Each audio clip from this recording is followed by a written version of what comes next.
မင်းကလေးဟာရှေ့ကိုကြည့်လိုက်တာနဲ့လမ်းဖြတ်သွားပါတယ်။ကြဲတလုံးနဲ့တူတဲ့ကြောက်စရာကောင်းတဲ့တတဝါကြီးဟာသူ့မစီကိုအရှိန်ဟုန်နဲ့ပြေးဝင်လာနေပါတယ်။ကံကောင်းထောက်မစွာနဲ့သူမဟာငုံဆောင်လိုက်လို့အတိုက်မခံလိုက်ရပါဘူး။ကျောင်းသားအားလုံးဟာကြောက်လန့်တကြားတုန်လှုပ်ကုန်ကြပါတယ်။တကယ်လို့သာဒီတတဝါကြီးကတယောက်ယောက်ကိုဖမ်းမိသွားရင်ခန္ဓာကိုယ်ထဲကသွေးတွေကိုအကုန်ဆုပ်ယူသွားမှာပါ။အဲ့ဒီအချိန်မှာကောင်လေးတယောက်ကတစ်သားတုံးနဲ့ပြစ်ပေါက်လိုက်ပေမဲ့တတဝါကြီးကရှောင်တိန်သွားပါတယ်။ဒီတော့အတွင်းမှာပဲမင်းကလေးဟာထွက်ပြေးဖို့ခွင့်ရရသွားပါတယ်။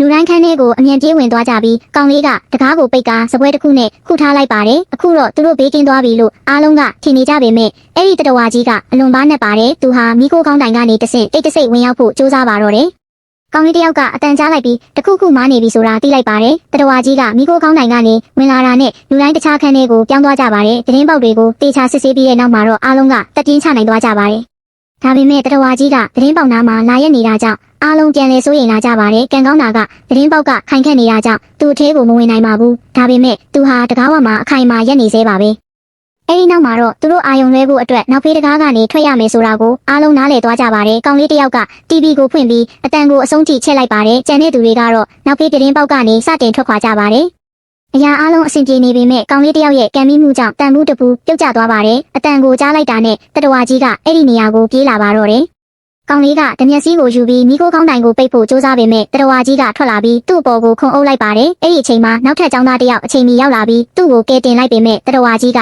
ထပ်မံတိုက်ခိုက်ပြန်ပါတယ်။သူတို့နှစ်ယောက်လုံးတန်ပြားတစ်ခုနဲ့ခုခံကာကွယ်ဖို့ကြိုးစားကြပေမဲ့တတဝါကြီးကအလွန်တန်မာပါတယ်။နောက်ဆုံးမှာတော့ကောင်လေးကတန်ပြားနဲ့ပစ်ပေါက်လိုက်တာကြောင့်တတဝါကြီးအဝေးကိုလွင့်စင်သွားပါတယ်။သူတို့နှစ်ယောက်လုံးကားကိုတောင်စီကိုပြေးသွားပြီးကားတော့ကိုရခဲ့ပေမဲ့ဘယ်သူမှကားမမောင်းတတ်ကြပါဘူး။အဲဒီနောက်တတဝါကြီးကမိုးပေါ်ကနေတဆင့်ကိုတောင်ထဲကိုဝင်တော့မယ်ဆိုတာကိုအားလုံးရိပ်မိသွားကြပါတယ်။မိန်းကလေးတယောက်ကကားကိုအတင်းမောင်းချင်နေပေမဲ့ကောင်လေးကညှင်းဆန်နေပါတယ်။ရုံရင်းဆန်ခတ်ဖြစ်ရင်းတော့ကပြုတ်ကျသွားပါတယ်။ကျောင်းသားတယောက်ကတော့ကိုကောက်ဖို့ကြိုးစားပေမဲ့နေရာကအရန်ကျင်းနေပါတယ်။အဲဒီအချိန်မှာမိန်းကလေးကသူမရဲ့မိသားစုဟာကားမောင်းတင်တန်းကြောင်းဖွင့်ထားတာဖြစ်ကြောင်းပြောပြလိုက်ပါတယ်။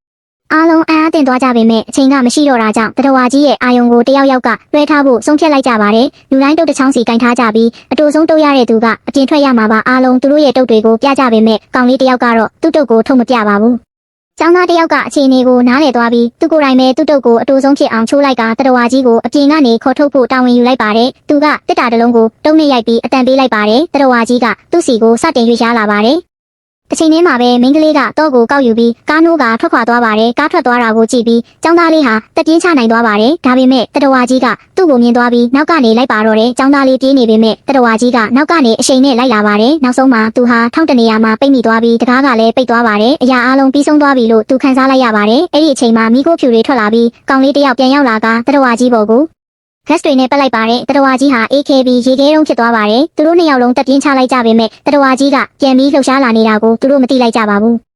သူတို့တကားပြင်ကိုခြေလန်းလိုက်တာနဲ့စစ်သားတယောက်ကသူတို့ကိုဆွဲထုတ်လိုက်တာကြောင့်တတဝါကြီးရဲ့တိုက်ခိုက်မှုကနေလွတ်မြောက်သွားပါတယ်စစ်သားကစက်တနက်နဲ့တတဝါကြီးကိုပြစ်ခတ်ပေမဲ့ကြီးစံတတောင်းမှမထိမှန်ပါဘူးအဲ့ဒီနောက်မှာတော့ရုတ်တရက်မိန်းကလေးတယောက်ရောက်လာပြီးတနက်တစ်ချက်တည်းနဲ့တတဝါကြီးကိုပြဖြစ်အောင်ပြစ်ခတ်လိုက်ကအားလုံးရဲ့အသက်ကိုကယ်တင်လိုက်ပါတော့တယ်